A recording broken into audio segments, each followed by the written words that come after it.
show, we go a little bit deeper on things happening at Providence Academy and things in Christian education. Today, I have Dr. Dustin Williams, our elementary principal, with us here today. Dr. Williams, how are you?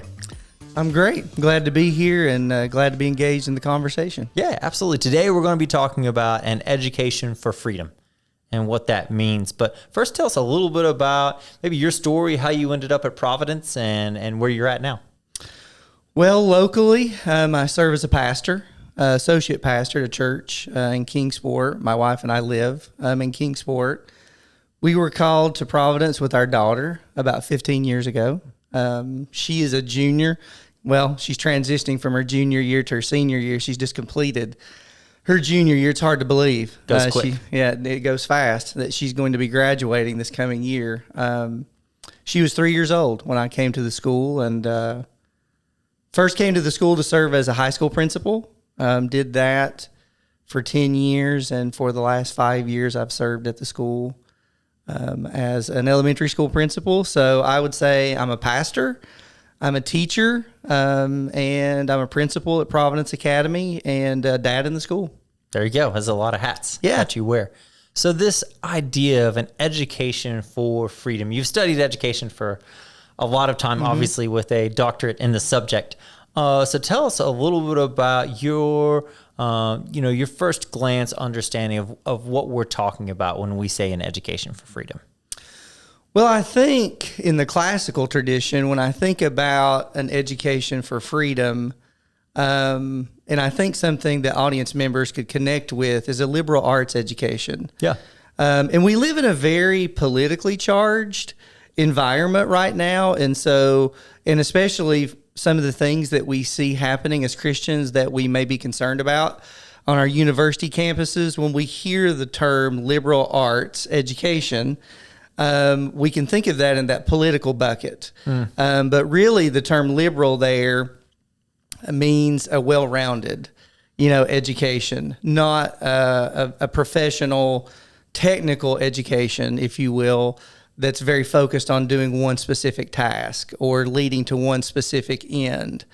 So a free education or education for a free person in that, tradition of a liberal arts education is a very well-rounded education that will set students up to be successful in a variety of ways and set them up to explore a variety of things in life, academic disciplines in life. And so it's very much an education, I think, that opens up for students. And of course, we're not a university, we're a K through 12 school setting, but in that sense, I think a classical school thinks about a free education in that liberal arts tradition, age appropriate for kids in a K through 12, setting, giving them a very well-rounded education. Yeah, I like to contrast it. So if you go back in time a few thousand years, 500 BC, Socrates, Plato, Aristotle, there was two types of education that were provided to the people. There was one that was called a servile education, and that was the education they gave to the slaves. And they were like, okay, you guys need to know how to dig a ditch, chisel a stone, do a task. Don't ask why. Don't ask the ethical implications of that. Your job in life is to produce for society. Someone will tell you what to do. You just need to be able to do that task. And then there was a whole nother group of people that they were like, okay, you're the free people.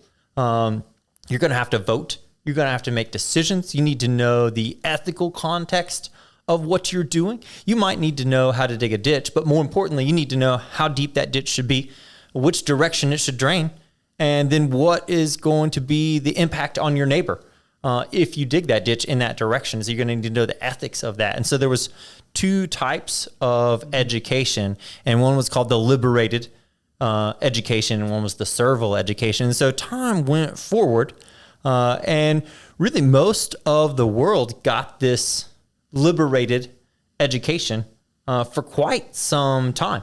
Historically, Correct. Even in America, the first public school in Massachusetts was called the Latin school. And it was very much a classical and Christian school. They catechized the children and they taught them Latin and they taught them I would say there's a bunch of big fancy words in classical education. I would say when you boil it down, it's just one thing. It's to teach children to be free. Sure. So contrast that, like just a classical education, maybe with a classical Christian education. Well, I think one way to think about that is if you think about the Greeks and you think about an ancient look at classical education, foundationally, the Greek worldview saw this great big world, around us, and it was teeming with meaning.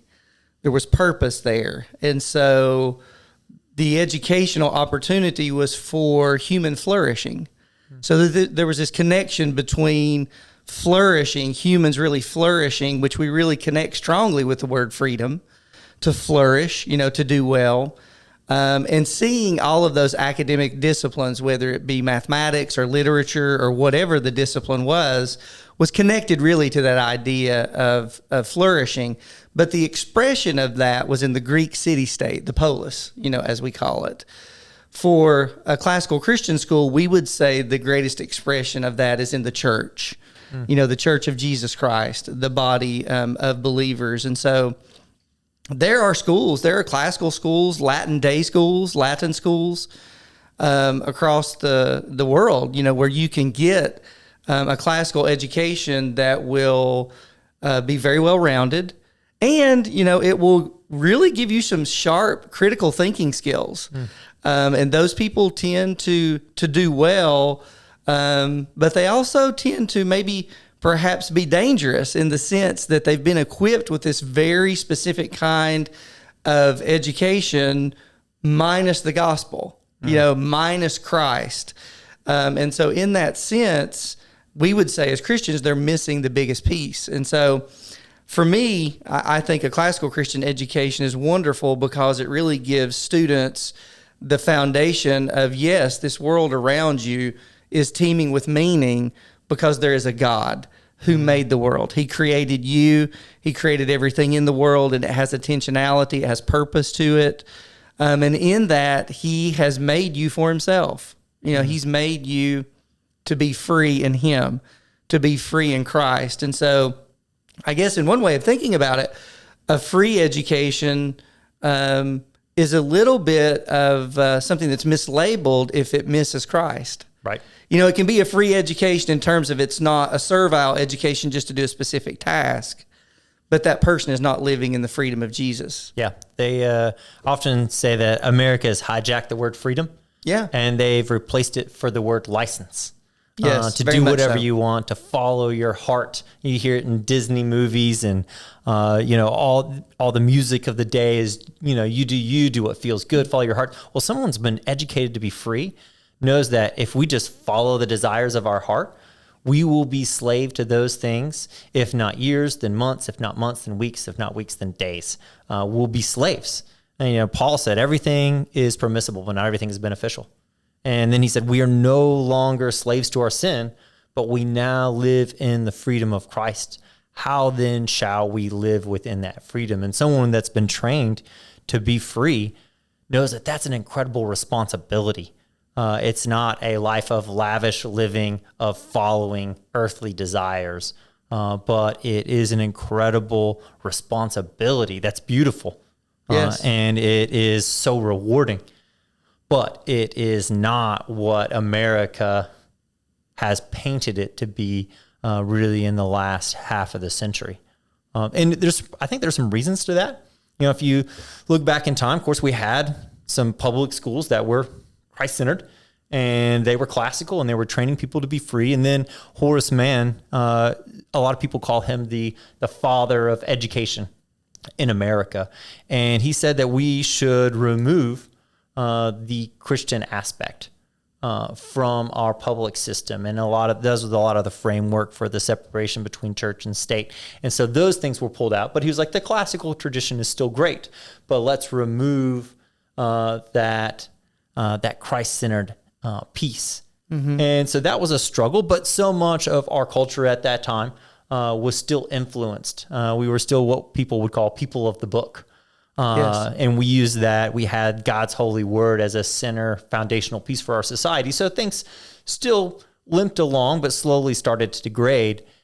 And then John Dewey stepped in. What was that, like 1940 to 1950? Yes. And then he said, some of the quotes are really kind of astounding when you're reading through his works, but basically said that he didn't think that people were smart enough to get this liberated education, and that it was a little bit of a waste of their time and antiquated. And he said, we should prepare kids for jobs, for a task. So all of a sudden, you started to see a shift in education to be what it is today. We champion in our public schools that these kids are job ready. And we're really focusing on tasks, and we're like, hey, we don't really want to talk about ethics there, and we don't really want to participate in the Western tradition and all the literature that's been influenced by the truth of the book and the fixed truth in which America had operated for centuries. We wanted to start to pull those things out, and then all of a sudden we're left with what the ancient Greeks and Romans would have been like, hey, this is a servile education. This is an education that you would want to give to slaves. They don't want to ask why. They just need to do the task, and your job is to produce. And look at all you can produce. And I think that that's a lot of the outcomes that we're starting to see today in our culture is like kind of pulling back and being like, wow, what is causing this next generation to say like, oh man, we know this political system and that it enslaves everyone in the system. Like, we want that. That sounds great. And there's a drawing to that. And sometimes I'm like, it's our just desserts. Yes. On that is because we created a system that we're now multiple generations into. Yeah, I would agree. And I would say, in an ironic sense, what we're talking about here is a philosophical question. What is the goal or purpose of education? Which is a deeply philosophical question. And Absolutely. The reason that's ironic is educational systems which only advertise themselves or only promote themselves or only have a goal or end of providing something for the economy or providing students who can function in an environment to do a specific certain type of task or a certain type of job. It's almost as if it's an educational system which wants to pre-codify, these students are going to go this direction because this is what is needed to do these certain tasks. When you're in that type of educational system for a very long period of time, you become unable to even ask a deeper philosophical question because you're not being educated to do that. And so I think it's ironic, in that sense that we've drifted, I think, in the country from a free education to what was a civics-based education, for a long period of time. And our grandparents might be very familiar, with thinking about their own educational experiences and understanding, I'm supposed to be a good citizen. And there's certainly nothing wrong with that. But now we've even drifted from a civics-based, type of education to really an economics, economy, workforce, type of education. And so if it doesn't have some goal, purpose, or end that serves that domain in that way, then it's suddenly not, of value. And I think what a classical Christian school would say is, wait a minute. We're serving children who are made in God's image and serving their families, and God did make them for a purpose. His greatest purpose is for them to know Him, to love Him with all of their heart, soul, strength, and mind, and to flourish in a free country, in a free society, in whatever He calls them to do. Right. So they can then love their neighbor as themselves. Yeah. Love the Lord their God with all of their heart, soul, strength, and mind, and love their neighbor as themselves. And so, in that sense, what we're doing, I think, is a very high calling. It's a very holy calling.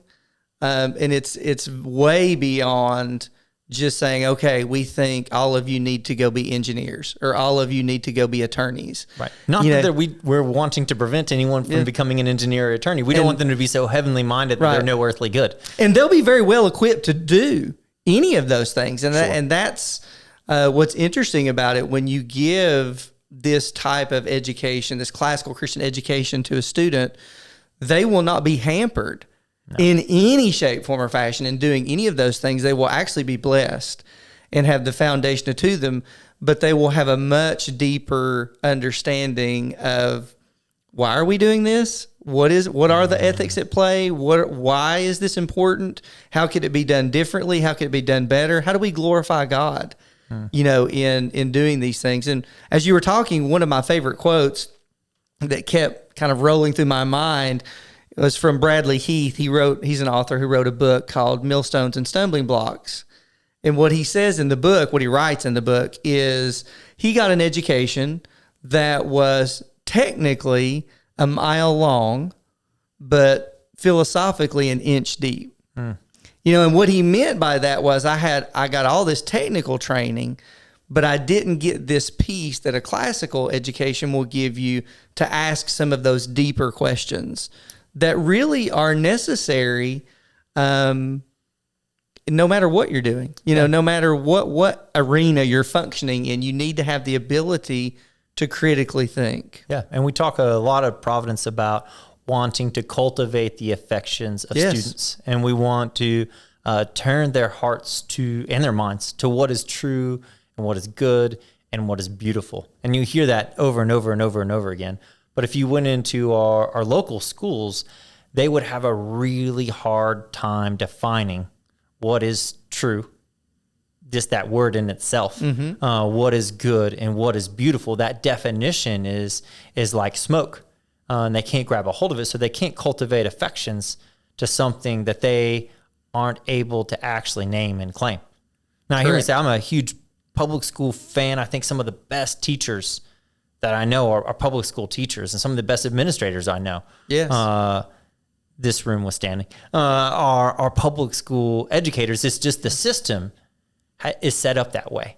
And so when you're in a broken system, it can be very hard to do anything but what the system is designed to do. And you see that, and you see those things being championed. We're job ready, Tennessee. And it's like, okay, but are we ready to be people? Are we ready to be free? Are we ready to ethically think? Are we ready to love our neighbor as ourselves? All those things. That's where we really fall short. And as a society, we are looking at what's happening, and we're like, why is this happening? It's so confusing to us. But it's what we've kind of trained ourselves up for. It's true. And I think one look at that is a lot of school systems are set up with some version of what's called value added. And what that really means, it's an interesting educational phrase, which means you're tracking when a student moves from third grade to fourth grade or sixth grade to seventh grade. What value did that classroom teacher, add to this student's growth?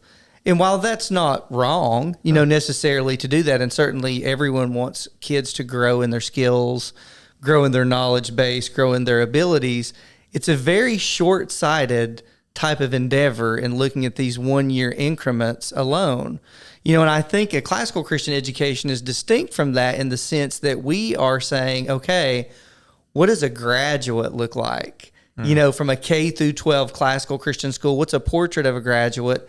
And in addition to that, we're asking questions such as, okay, we can't really know, in 1-year increments whether this student's going to be a great husband, or whether this young lady is going to be a great wife, or a great churchman, or a contributor to his or her, community of faith. All education fundamentally at rock bottom is discipleship. If you are educating a child, you are discipling a child. We don't think of it that way because we often associate discipleship just with our church settings. But really, if you're teaching anyone something, you are discipling that person. And so for a classical Christian school, we are discipling them in the freedom of Christ. We want them to have the richness, the fullness of understanding truth and beauty and goodness in relation to a God who really loves them deeply. And in that, helping them find that freedom and growing towards something that is much bigger than just a year-to-year value added concept, of a test score. I often say we live in a post-enlightenment world that has a fascination with numbers. We want to put a number on everything, and there's value in that. Sure. That's not necessarily wrong, but there's so much more to discipling a child. To educate means to draw out.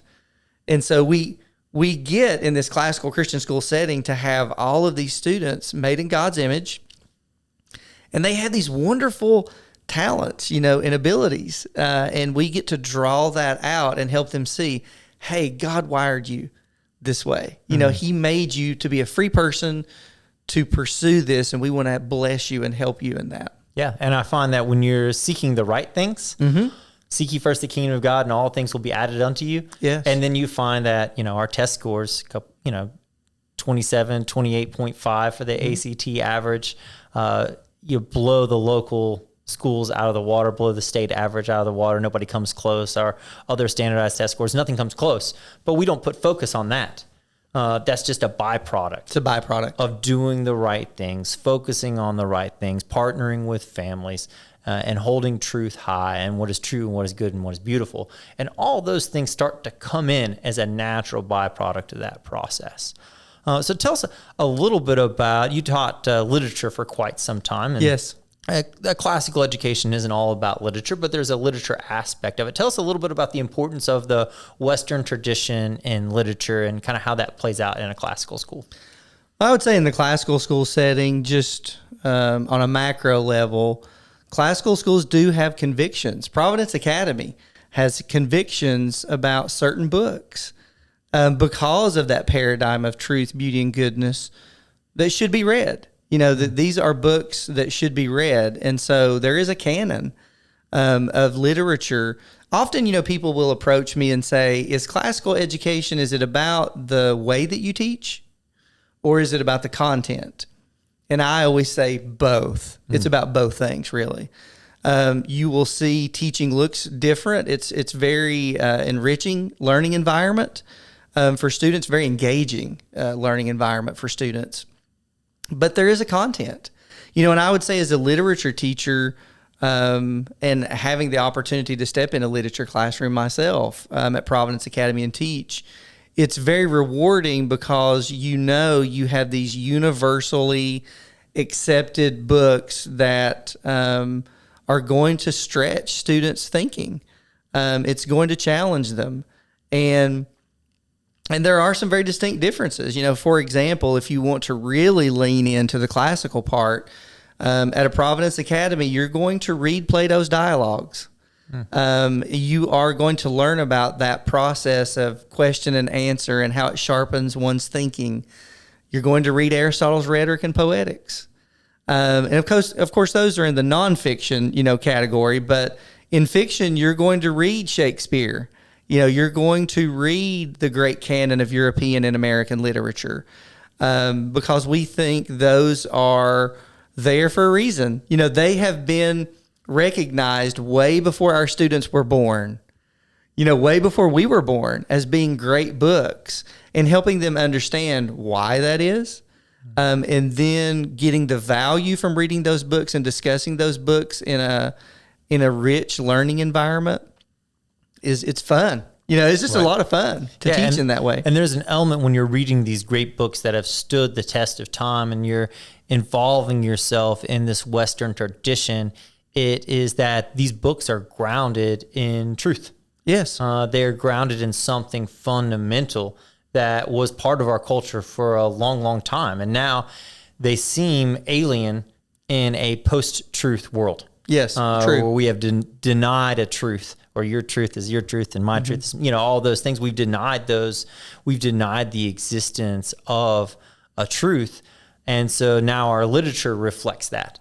But when you read these books that affirm what we know to be true, then that shapes your thinking and it cultivates your affections. Let's take a minute and let's talk a little bit about, you said there's two pieces, there's the content of what we're teaching. And then there's also some practical elements of how we do it. So tell me a little bit about what that looks like in the elementary school. What is that? How do you have a education that's designed for freedom, and how does that play out in an elementary school?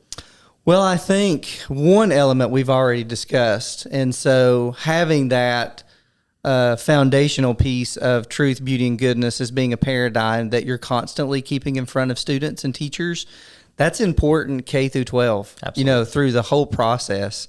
I think practically classical schools are very mastery learning, motivated. And so you have a lot of singing, you have a lot of chanting, you have a lot of students knowing what they know. I like to say forwards and backwards. So they have mastered those objectives. I often like to say in an elementary setting, we want to make sure that students are, getting what they need so they're not trying to think critically later on with an empty head. So they've got those parts and pieces in place. And certainly developing their affections, awakening wonder is one way that we think about it. And I've mentioned this already. You think about the world that God has made around us, helping them understand that there's so much beauty in God's creation, and language is a gift of God. And so whether it's language or science or any of these things in the elementary program, we very much are trying to awaken through song, through fine arts, through all of the academic disciplines, students' sensibilities of, wow, God has given me these wonderful five senses, and we want to engage those, as educators, and help students to see the beauty in the world around them. And certainly when we start talking about the literature aspect, I know you're very well acquainted with the idea of stories and the power of stories. And so classical schools at all levels, but especially at the elementary level, we invest heavily in teaching them what's called whole stories. And whole stories are stories where good is good and bad is bad, or evil is evil, if you will, and good wins. Right. And so you want young children to be exposed to that kind of literature that will enrich and fortify their learning experience. Yeah. I always say if you can put a song and some hand motions to something, it helps. An elementary school kid will learn it like that. Yes. And then your mind is so plastic at that age for learning in that manner. It stays with you for the rest of your life. Yes. I was in a Bible study with my pastor, Ben Shout. Shout out Arrowhead, Morristown. And we memorized all of 1 Timothy.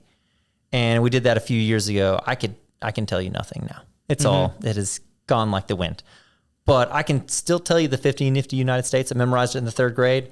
And boom, it's there. And so we're putting those pieces in. We're filling, I saw it called the scaffolding. Yes. They're going to memorize incredible amounts of scripture. They're going to memorize history timelines, math facts, the periodic table, all those things we're going to place into their brain because it's so plastic for learning. And they love it. I say we want our kids to have a love of learning. Yes. And my daughter and my son, they love those songs and the hand motions and everything that goes with it.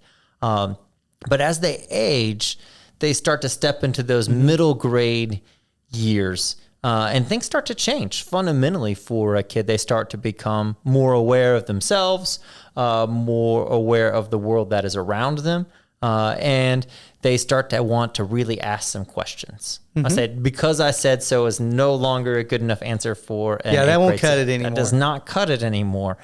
They want to know why, and they want to argue. And so in a classical school or a school designed for freedom, we want to teach them how to argue well. But to argue well, first you need to think well. Yes. So we're going to teach them logic, teach formal logic, like, the classic syllogisms, Aristotle's a man, all men are mortal, therefore Aristotle's mortal. Those, I think it's Socrates. But yeah, you get the idea. Yes. That what kind of thinking produces truth? What kind of thinking produces something that cannot be true? And then what kind of thinking produces something that could be true or it might not be true, but you need to investigate it further. And then also some informal fallacies. I used to teach the logic class at Providence. That was fun. 14 years ago, and the kids would always come back and be like, Mr. Holland, you ruined commercials for us. And I was like, exactly. Every commercial that you hear is a logical fallacy. Yes. Because LeBron James drinks Sprite, that is not a good reason to drink Sprite. Now, that doesn't mean the Sprite's a bad drink, but that's that's not what should motivate you to choose that when it's on the shelf. And so teaching them all of these logical fallacies of how people may fool them or try to influence them that aren't based in truth and aren't based in fact. And so teaching them to grapple with those things and be able to identify those things opens up their world so much. And then we switch into that argument piece. Yes. That debate aspect, we teach Oxford style debate, but like how to make a claim, how to support that claim with evidence. And this is the hardest part for a middle schooler, is how to listen to somebody else's claim and then come up with a rebuttal with counter evidence that directly addresses their claim. I remember I was teaching that class in a few presidential elections ago, and the kids came in. I made them watch the presidential election, and the kids came in the next day and they were like, Mr. Holland, you would have failed the president of the United States in a debate. Yeah. I'm like, you're right. It's because we haven't trained for multiple generations our population what actual debate looks like. Right. And what logical fallacies are and what kind of thinking produces truth. And so our presidential elections have really turned into shouting matches of logical fallacies. And whoever shouts the most logical fallacy the most wins. Right. And it's because it's a byproduct. We're getting what we trained our country to do. And then they switch into rhetoric. And I know you were a rhetoric teacher for a while and kind of owned that section of the schools. Tell me a little bit about what rhetoric looks like.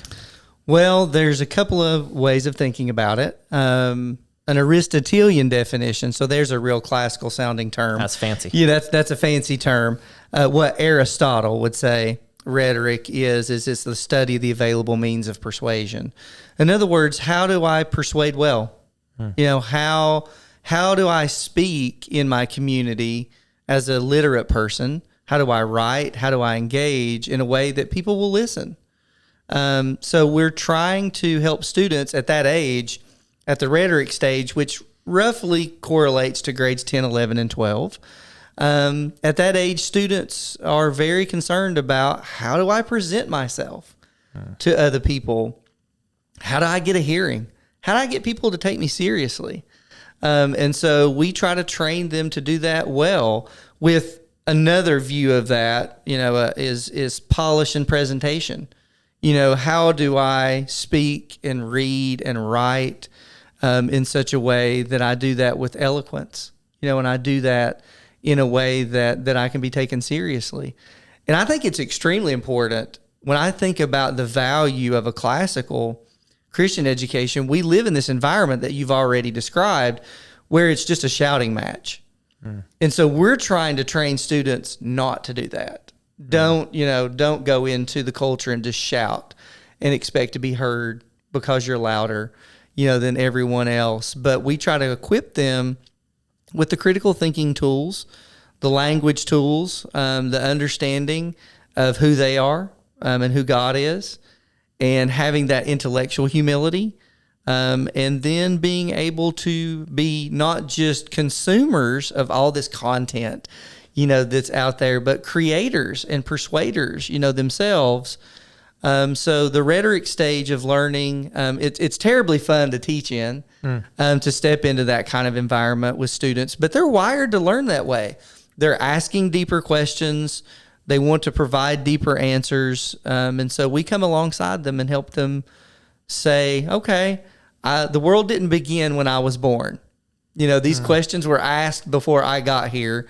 How have they been answered in the past? How do I interact with that? And how does that inform me where I am right now? Yeah. So as far as what you would see in a classroom, so in an elementary school classroom, we talked about that, you're going to see chanting and singing and hand motions and an awakening wonder and a focus on what's true, good, and beautiful, and imbibing those things. In a middle school classroom, you're going to see argument and debate and lots of thought and talking about thinking and how you do it properly. What are you going to see in a rhetoric classroom? What are those teaching tools?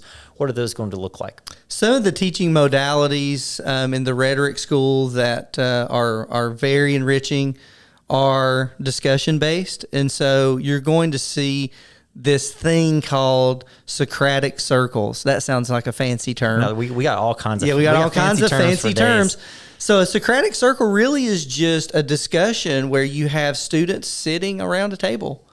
And then you have another group of students sitting outside of them, and they are scoring the quality of that discussion. So it's very different from just saying, okay, discuss this. It's, no, there's a quality way to have a discussion, and there's ways not to have a quality discussion. And we probably can think of lots of examples of that. So we're training students how to ask good questions. So there's an educational environment where it's all about, how do I answer questions? We would say, how do you ask good questions? Sometimes that's a more important literacy element.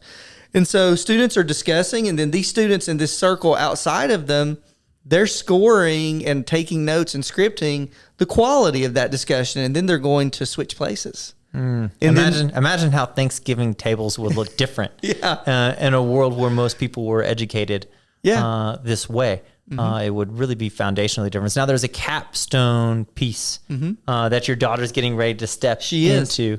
So tell us a little bit of what that capstone piece of a classical education for freedom in Christ looks like. The capstone element is a thesis. Our students write a fully researched, full review of literature, which is just another fancy way of saying they have looked at a lot of sources that relate to their content area. And that needs to be based in a biblical worldview topic. And so they've done the reading. They've become an expert. They're not just speaking in the sense of, oh, this is something I'm interested in. They know what others have said. They fully cite that, and then they form their own argument. They write that. That can be a 25 to 40 page paper. Which sounds daunting. How do you do that in high school? High school kids can do hard things, and that's a part of a classical Christian education. They can do hard things. So we challenge them to do that, and they've been doing it since Providence has been in existence and had a high school and graduating students. And so at the end of that process, that rhetoric is not just the written part and the argument that they have made and the writing process that they've gone through, but now they have to, with polish and presentation, stand in front of school board members, me, you, other teachers, perhaps other Christians from the community. And they professionals in that field often. Yeah, professionals in that field often who know, what they're speaking about. They have to boil that paper down to an 18 to 20 minute presentation, and they have to say, here's my research findings, and then they have to make their argument. And at the end of that process, we ask them questions, and they get the opportunity to interact in a very formal way. They dress up, they look great, and it gives students a lot of confidence to know that I can write at this level, I can speak at this level, I can engage, at this level. It gives them a great foundation for what they're going to launch into in the next phase of their lives. Absolutely, yeah. Statistics aren't critical, but measuring, what does that look like? The average person in our area has maybe a 30% chance or less of getting a college education. If you graduated from Providence Academy, you have an over 90% chance of getting a 4-year degree within 5 years of your graduation of the school. So that means they're going out prepared. Yes. They're ready for that next level, but that's not just it. They're going out ready to impact the world. Hopefully their Christian faith stays intact. Hopefully they're loving people well, serving their community well, leading their families well, and stepping into careers is important, but also ready to be free people, to live in the freedom of Christ and make those choices that will be beneficial for the kingdom of God and their community. Yes. I know there's a lot of content that just went through there, and we could have a 2-hour conversation on each little part, but we will spare the audience of that. But thank you so much for coming in. Thank you for inviting me. Yeah, it was great, and we'll catch you next time on the Nightcast. Thank you.